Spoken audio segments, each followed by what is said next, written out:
I faked a crippling neurological disease for my fiancé, but the real sickness I was hiding was the evidence of his organized scheme, hidden in a desk drawer. Now the doctor sent to confirm my delusion just asked me about coded financial ledgers, proving I'm trapped in an act where the audience is far more dangerous than the lead actor. The sterile white of the clinic room seemed to amplify the racing drum in my chest. I hated lying, despised the performance I was giving, but my fiancé Mark had orchestrated this whole charade, and I was trapped in the opening act. He'd been so convincing, so distraught over my supposed rapidly deteriorating neurological condition, a condition that, according to his carefully crafted medical reports, would soon leave me unable to care for myself. "It's for your own good, darling," he'd whispered, smoothing my hair back. "Just a few weeks of observation, then we figure out the long-term care plan." The long-term care plan, I suspected, involved signing over power of attorney. I was here not because of any illness, but because I'd found a hidden compartment in his study desk, a compartment containing financial documents that looked less like investment portfolios and more like coded ledgers for something deeply illegal. When I confronted him, he hadn't raged. He'd simply gone cold, then immediately pivoted to my unstable mental state, which, conveniently, his family doctor had just diagnosed. The diagnosis was my ticket out of the house, under the guise of specialized neurological testing at this secluded, private facility miles from the city. The door slid open, and in stepped Dr. Alistair Finch. He wasn't the neurologist Mark had arranged for. This man was older, his eyes sharp and weary, carrying the weight of too many late nights staring at scans. He wore a crisp white coat, but there was something about his bearing, a quiet authority that felt instantly different from the eager junior staff I'd met so far. "Miss Evelyn Hayes, I'm Dr. Finch. I'll be overseeing your diagnostic phase personally." His voice was low, resonant. He didn't offer a handshake, just gestured toward the examination bed. I plastered on my best performance, a slight tremor in my hands, a vacant look, a slow, struggling nod. "Hello, doctor." He didn't look at the clipboard. He looked at me. It felt like being x-rayed by sight alone. He circled the bed slowly, his gaze lingering on my pupils as I tried to follow his finger, a standard eye-tracking test. I made sure to slightly overdo the saccadic movements, making my gaze jerky.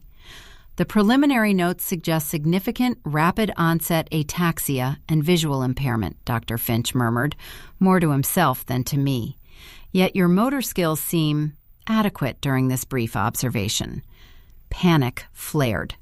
Mark had coached me on the exact symptoms to display for the scheduled neurologist. Dr. Finch clearly wasn't following the script. "It comes and goes," I managed, forcing my voice to waver slightly. "Sometimes it's a fog." He stopped directly in front of me, leaning in. "Evelyn," he said, dropping the pretense of the formal examination. His voice dropped lower, suddenly intense, carrying an urgency that made the hair on my arms rise.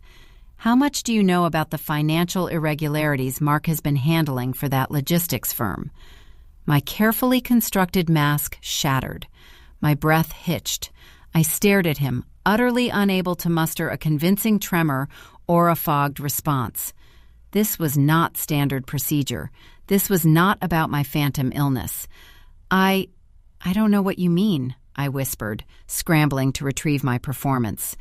Dr. Finch didn't blink. He reached into his coat pocket, not for a stethoscope, but for a sleek, encrypted satellite phone. He keyed in a sequence with surprising speed. "Listen to me very carefully, Evelyn. I am not your neurologist. I was brought in because Mark thought he could bribe his way into having the hospital surveillance systems reviewed by someone he trusted." He held the phone to his ear for a moment, listening to a faint electronic click. Then he spoke into the device, his voice clipped and professional, speaking a language I didn't recognize, a string of codes and numbers that sounded chillingly like coordinates or transaction keys. He ended the call, pocketed the phone, and looked directly into my eyes, his expression grim. Mark told me you were suffering from paranoid delusions triggered by stress. He hired me under the guise of an emergency diagnostic consultation to confirm your instability before he initiated legal proceedings to secure your assets and place you in permanent, non-consensual care. I was supposed to sign off on his diagnosis by tonight. But I know who Mark is working for, and I know what those ledgers you found refer to. My stomach plummeted. What are you talking about? The organization Mark is running logistics for, the one moving sensitive, state-level proprietary technology across borders using shell corporations, they don't tolerate loose ends. And you, Evelyn, are currently the biggest loose end he has, besides the evidence you found. He paused, letting the weight of his words settle. The good news is, I'm not working for Mark anymore. The bad news is, he's expecting a very positive confirmation report from me within the hour. And when he doesn't get it, he's going to send someone to retrieve you. Someone very professional. Someone who knows how to handle unstable elements permanently. He glanced swiftly at the door, which still slid silently shut between us and the rest of the clinic. We have less than 15 minutes before he sends a confirmation team here, expecting me to hand you over quietly. You need to stop pretending to be sick, Evelyn. We need to get you out of this building now. Are you physically capable of running? The air in the examination room seemed to thin instantly.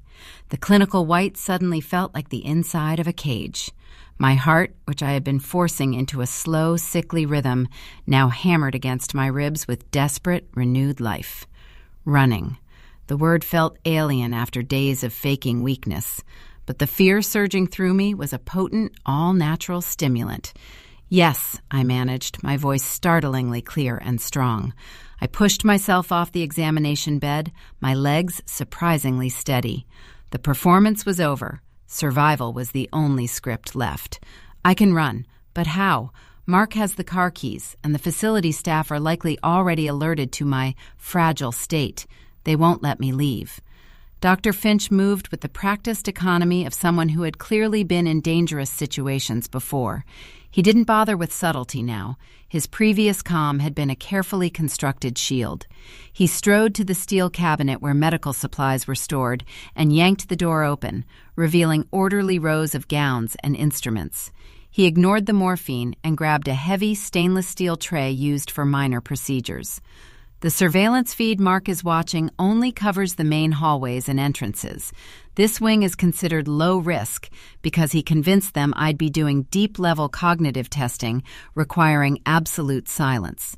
He tossed the tray onto the bed with a loud clatter, a calculated risk. The staff assumes I'm sedating you. I'm going to create a distraction. While they investigate the noise, you need to get to the service corridor behind the utility closet. It leads to the rarely used loading dock on the north side. He pointed toward a small, unmarked door tucked behind a rolling screen used for privacy during intimate procedures. That closet leads to the maintenance shafts. It's tight, but it bypasses all magnetic locks and internal checkpoints. Can you fit through a narrow space? I'm slight, I confirmed, my mind already cataloging the terrain. I focused on the weight of the documents I'd memorized, the names, the dates, the shell corporations. I needed to keep those secrets alive. Good. When you get to the loading dock, you look for a battered blue service van. It's unmarked, but it has a dent shaped like a crescent moon on the rear panel. Wait inside. Don't talk to anyone unless they say the passphrase, "The winter harvest is delayed." He moved back to the door, pressing his ear against the cool metal for a beat.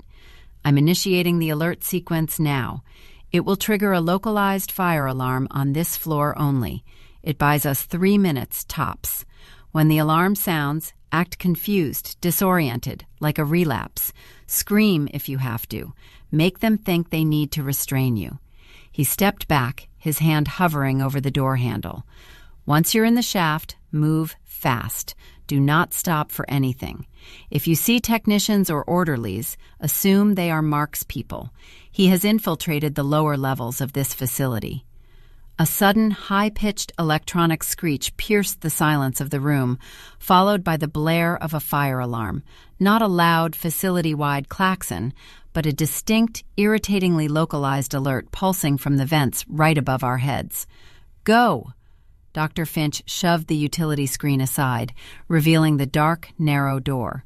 I didn't hesitate. I ducked through the doorway and fumbled for the handle inside the small closet. It was cold, industrial steel. I pulled it open and was instantly enveloped in the smell of ozone and dust. The corridor beyond was dim, lit only by intermittent red emergency lights. I squeezed myself into the maintenance shaft entrance, scraping my shoulder against the rough brickwork. Just as I pulled the door shut behind me, muffling the insistent alarm, I heard heavy, rapid footsteps pounding down the main corridor outside. Too fast for nurses responding to a false alarm. "He didn't wait for the report," Dr. Finch's voice hissed from the other side of the thin metal door. "He sent his extraction team immediately. They must have known I was stalling." Through the tiny crack where the door met the frame, I saw the corridor light up. Two figures in dark tactical gear, moving with silent, terrifying efficiency, rounded the corner. They weren't security guards. They were armed, though the weapons were concealed under heavy jackets. They were scanning the area. One of them stopped right outside the utility closet. He pressed a hand against the door, then spoke into a wrist comm. "Unit 1, we have localized activity in Sector Delta 3. Nurse reported possible equipment malfunction near Dr. Finch's assigned observation room. Proceeding to investigate patient status." My blood turned to ice. They weren't just looking for me. They were confirming Dr. Finch's position, ensuring he wasn't raising the alarm prematurely. If they opened this door, it would be over. Dr. Finch must have heard their communication too. He slammed a heavy object, the procedure tray, I guessed, against the inside of the door, creating a massive, jarring boom that echoed down the shaft. The tactical officer immediately reacted, spinning around and kicking the utility door hard. The latch groaned. "Internal breach! Secure the doctor!" Dr. Finch yelled something unintelligible, a warning maybe, and I heard the sickening sound of a physical struggle commencing just inches from my head. Then, a single, sharp, choked cry that cut off abruptly, followed by the heavy sound of bodies colliding with metal shelving. The footsteps retreated rapidly down the hall, moving away from me and toward the struggle. They had secured Dr. Finch and were clearing the area, leaving me momentarily alone in the dark, suffocating maintenance shaft.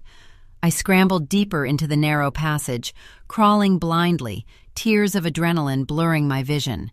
I had to reach that loading dock, but the sound of that final, cut-off cry from the doctor echoed louder than the fire alarm.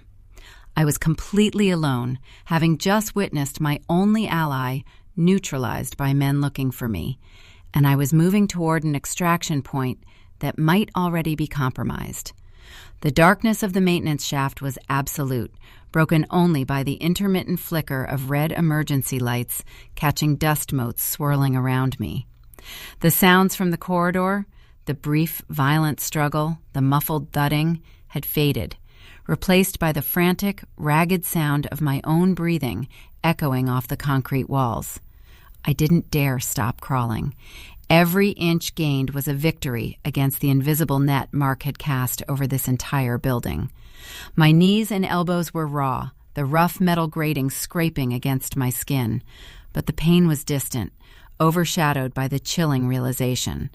Dr. Finch had bought me a lead of maybe 90 seconds, tops, before those professionals realized he hadn't secured me inside the room.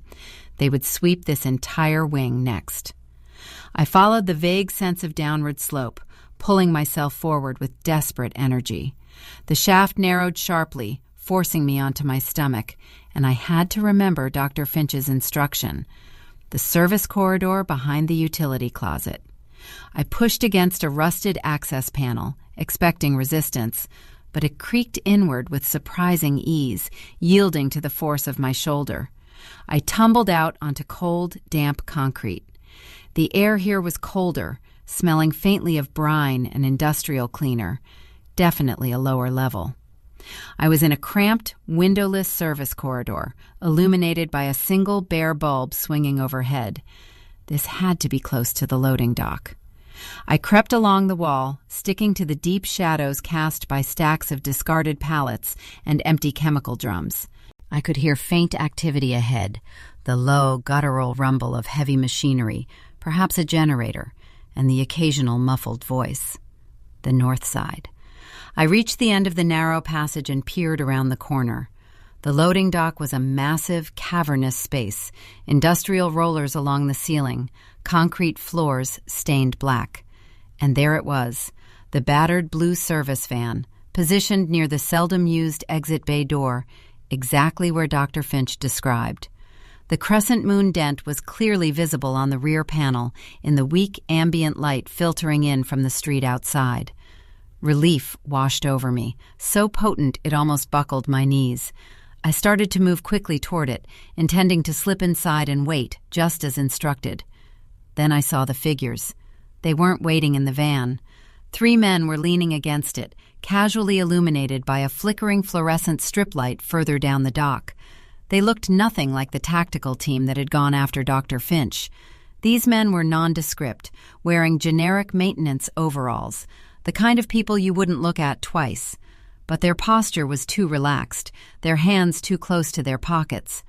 They were waiting, staking out the exit, and one of them was holding a small, handheld device, staring intently at a screen. He wasn't monitoring the loading dock door. He was watching something else. I froze, pressing myself back into the shadow of a stack of wooden crates. They must have anticipated my move through the shafts. Mark wasn't just stalling. He was laying multiple traps. Just then, the man looking at the screen muttered something low, and the other 2 straightened up, their casual demeanor vanishing. The man with the device spoke into a discreet headset. "Target is approaching sector. She bypassed the internal containment. Watch the service exit. We have a confirmation ping originating from within 50 meters of the extraction vehicle." My blood ran cold again. Extraction vehicle. Not my rescue vehicle. Theirs. They had co-opted Dr. Finch's plan, or perhaps this was Mark's actual plan all along, using the doctor as a decoy to draw me out of the secure wing. The man with the device pointed toward the entrance of the service corridor I had just exited. They knew exactly where I was. I had seconds. I couldn't go back into the tight, dark shaft, and I couldn't walk out onto the dock. My eyes darted around the immediate area, desperate for any other escape route. To my left, partially obscured by the crates, was a service elevator, the freight lift, likely for moving large equipment. It was old, rusted, and looked like it hadn't been used in years, but it had an external door. I made a split-second decision. Stealth was over. I burst from cover, not running toward the van, but angling sharply toward the massive, looming shape of the freight elevator. "There!" one of the overalls shouted. I slammed my hand onto the emergency call button for the elevator. Nothing happened. The call light remained stubbornly dark. I pounded on the heavy steel door, frantically searching for a manual release latch. Behind me, I heard the heavy sound of boots hitting the concrete as they started their pursuit. They weren't running full out yet. They were confident. They thought they had me cornered. "Stop right there, Evelyn. This is over. You're coming back with us to meet your fiancé," one of them called, his voice carrying a mocking authority. I found a large, rusted handle near the floor, clearly intended for maintenance override. I threw my entire weight against it. With a screech of tortured metal that probably alerted everyone in a 2-block radius, the door shuddered open just wide enough for me to wedge my body through. I threw myself inside the cramped, dark elevator car, kicking blindly at the controls. My foot hit something metallic on the control panel, a large, unmarked red lever instead of a button. Without thinking, I yanked it down. Instead of the expected descent, the entire car shuddered violently, and a deafening, grinding noise erupted from above, followed by the sound of snapping cables. The elevator didn't move down. It dropped about a foot, then slammed to a violent, dead halt. Sparks rained down from the shaft ceiling. The pursuit team reached the elevator doors just as I finished my move. They started shoving against the outer door, trying to pry it open. "She's in the lift! Force it!" I looked at the interior panel. There was no floor indicator, only a single, small, reinforced window looking out into the shaft. I braced myself, expecting the door to give way any second, when a new sound pierced the cacophony. A loud, rhythmic whirring, approaching rapidly from above the elevator car. It was too mechanical, too focused to be part of the building's normal operation. Through the small, dusty window, a powerful beam of white light suddenly cut through the gloom of the shaft, blinding me momentarily. And then, emerging from the darkness directly above the disabled elevator car, I saw the unmistakable silhouette of a heavy-duty rappelling harness and the menacing gleam of a long, specialized piece of equipment being lowered directly toward the roof of my makeshift shelter. This wasn't Mark's cleanup crew. This felt like something far more organized and far more dangerous descending upon me. The light from above was blinding, a harsh, focused beam that seemed designed to strip away any remaining shadows. I pressed myself against the back wall of the freight elevator, my heart hammering against my ribs in a chaotic rhythm that threatened to deafen me. The sound of the descending gear, the whine of winches, the rhythmic clank of carabiners was terrifyingly professional. This wasn't Mark's local network. This was a specialized extraction or termination unit. The men outside the elevator door were momentarily stunned by the sudden aerial maneuver. I heard one of them shout, "What the hell is that? Internal security doesn't repel." "Doesn't matter. Get the door open," another barked, the sound of metal grating against metal indicating they were trying to force the rusted outer door with some kind of crowbar or specialized tool. I knew I couldn't survive if they breached the elevator first, nor could I survive if whatever was descending from the ceiling got inside. My frantic tug on the emergency lever must have triggered a massive system failure, but it also seemed to have alerted another, higher-level player who used the maintenance shaft as a highway. I looked up at the ceiling of the small car, where the thick steel plating groaned under the pressure of the unseen object above. There was no visible access panel inside this ancient freight lift, just solid rivets. Desperate, I looked back at the only immediate exit, the door the three men were actively trying to bend open. The air in the small space was thick with the smell of ozone from the sparks and the metallic tang of fear. I needed a weapon. My eyes scanned the floor. During my panicked entry, I had knocked over a small, rectangular metal box tucked into a corner, likely a junction box for the old lift mechanism. It was heavy, dense, and awkward, but it was the only thing I had. I seized the box just as the outer door buckled inward with a horrific screech of tearing metal. The edge of the heavy door swung inward about 2 feet, revealing the grim faces of the men in overalls. They looked less like maintenance workers now and more like highly trained operators who had just been slightly inconvenienced. The leading man stepped halfway into the cramped space, his eyes scanning for me. "It's over, Evelyn. No one else is coming for you." This was my chance. I didn't swing the metal box. I hurled it low and hard, not at the man's head, but directly at his knee, aiming for the joint that connected him to his footing. The impact was sickeningly solid. The man went down with a grunt, his tactical awareness evaporating into pain. The second man instinctively leaned in to help him, creating a momentary bottleneck at the threshold. I scrambled past them, low and fast, fueled by pure terror, ignoring the shouts as I shot out onto the loading dock floor, heading away from the blue van and toward the main exit bay door. The bay door was massive, roll-up style, and looked utterly impenetrable from the inside. Behind me, the third operative recovered his footing and let out a low whistle into his headset. "Target is mobile, attempting main egress, deploying countermeasures on the lift shaft area." Suddenly, the harsh white light descending from the ceiling of the shaft snapped off. Instead, a low, ominous red glow began to emanate from the shaft opening, bathing the loading dock in an eerie, pulsing light. And then came a new sound, a high-pitched, almost ultrasonic whine that vibrated painfully in my inner ear, making my teeth ache. It was clearly designed to disorient and disable. I staggered, clapping my hands over my ears, my eyes watering. I could barely see the exit door through the distortion. I risked a glance back. The two men who had been struggling with the elevator were now standing side by side, seemingly unaffected by the sonic pulse, their faces set in grim determination. They were pulling weapons, not bulky, overt instruments, but sleek, silenced sidearms that looked incredibly modern and efficient. They weren't interested in capturing me alive anymore. As they raised their weapons, steadying their aim in the pulsing red light, a shadow detached itself from the ceiling structure high above the loading dock, a dark, agile shape that hadn't been there a second before.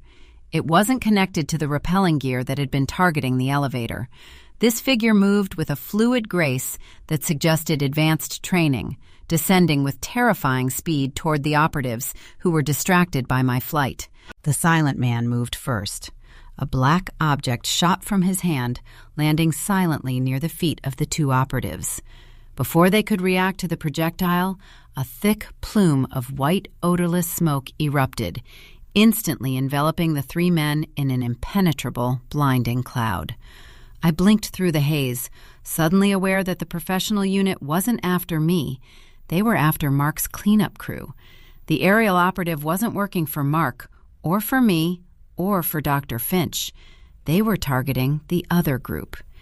In the confusion of the smoke deployment, I reached the main exit bay door. It had a massive red emergency release bar.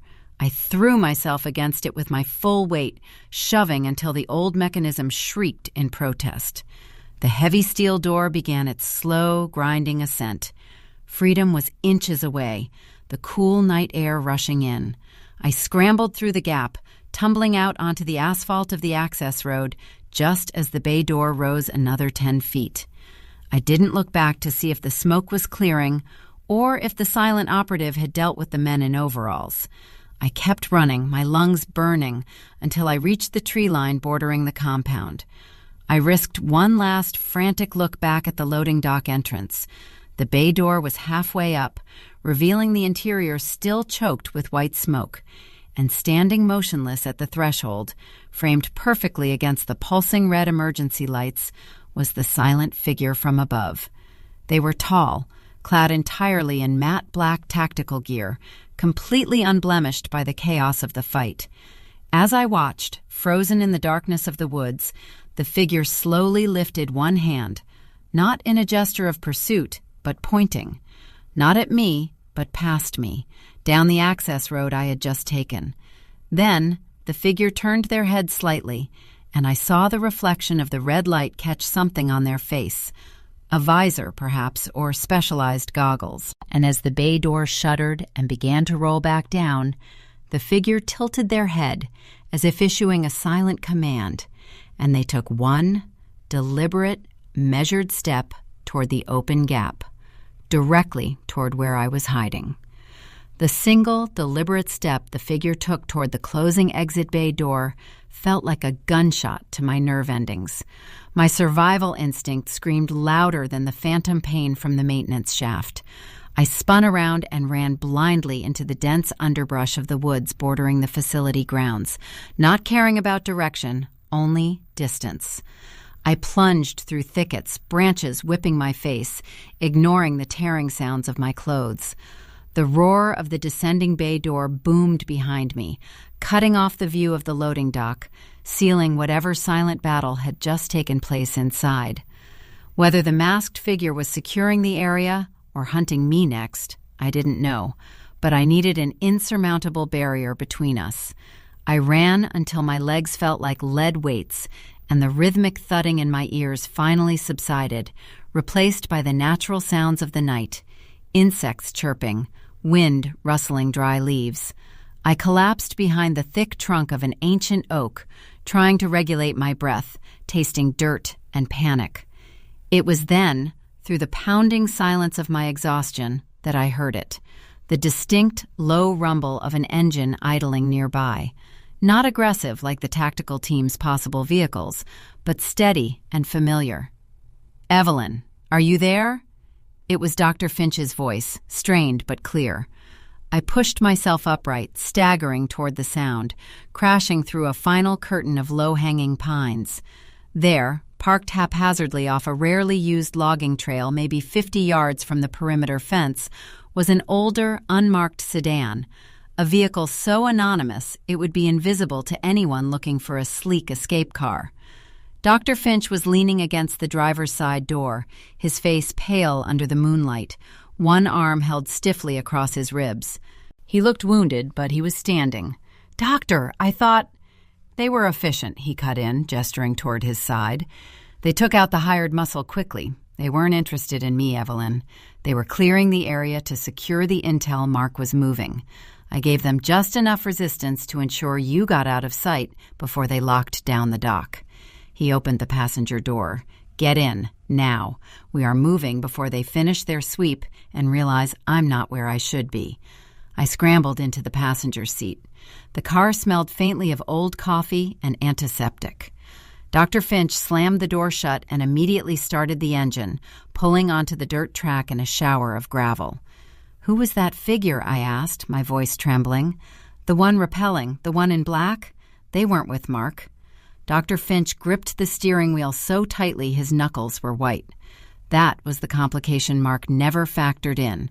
The organization he was working for, the one funneling sensitive schematics, it's deeply layered. Mark was just a mid-level logistics manager.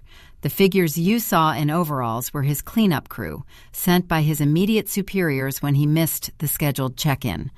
But the operative who came down the rope, the one in black, they are the internal auditors, the people who make sure the mid-level managers aren't stealing or making unauthorized deals. They saw Mark use a falsified diagnostic report to imprison you, which is a massive operational risk for the entire network. They came to neutralize Mark's screw-up. "So they saved me?" "They neutralized a liability," he corrected grimly. "You getting out alive was a useful byproduct, Evelyn. They want Mark gone, and they needed a clean exit for their own assets, namely me, who they realized was about to compromise the entire facility's security review. They let me live because I can confirm Mark's betrayal to them." He drove in tense silence for several minutes, the sedan bouncing over the rough terrain until they finally hit paved county road.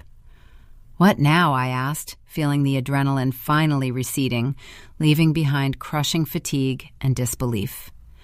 "Mark will know I'm gone. He'll use everything, the police, private investigators, to find me. He knows everything about me." Dr. Finch pulled onto the highway, heading away from the city center toward a distant, dark horizon. He didn't look at me, his eyes fixed on the road. "Mark won't be looking for you, Evelyn," he said, the words flat. "I sent a secure message from my burner phone while you were in the service shaft. A very specific message to the internal auditors, identifying Mark's personal offshore accounts that contain the evidence of his embezzlement of the network's funds." He paused, his voice dropping to a near whisper. "The auditors moved before you even reached the woods. They aren't interested in chasing a fiancé's disgruntled fiancé. They are interested in seizing assets and eliminating internal threats. Mark is already being handled by the very people you feared he worked for, and they operate with extreme prejudice. They don't send a team to the hospital when they're cleaning up a mess. They send a team to the home." He took a deep, shaky breath, his hand finally loosening on the wheel. "By the time Mark realizes I double-crossed him, he will be too busy trying to save his own skin from his supposed employers to bother with a faked illness and a missing fiancé. You are safe, Evelyn. You have a clean slate, a new identity waiting for you, and a head start. The only thing you need to worry about now is never looking back." As dawn began to paint the eastern sky a bruised purple, Dr. Finch merged onto an interstate heading south, putting hundreds of miles between me and the clinic. I leaned my head against the cool window glass. the weight of the last terrifying 48 hours finally settling. I had faked an illness to escape a potential trap, only to stumble into a far deeper web of espionage and betrayal. I hadn't just escaped Mark. I had been a footnote in a corporate execution. As the first light of morning hit my face, I realized the only secret I needed to keep now was my own continued existence. I closed my eyes, finally allowing myself to rest, knowing that somewhere behind us, the dark machinery of a powerful network was grinding the architect of my ordeal into dust.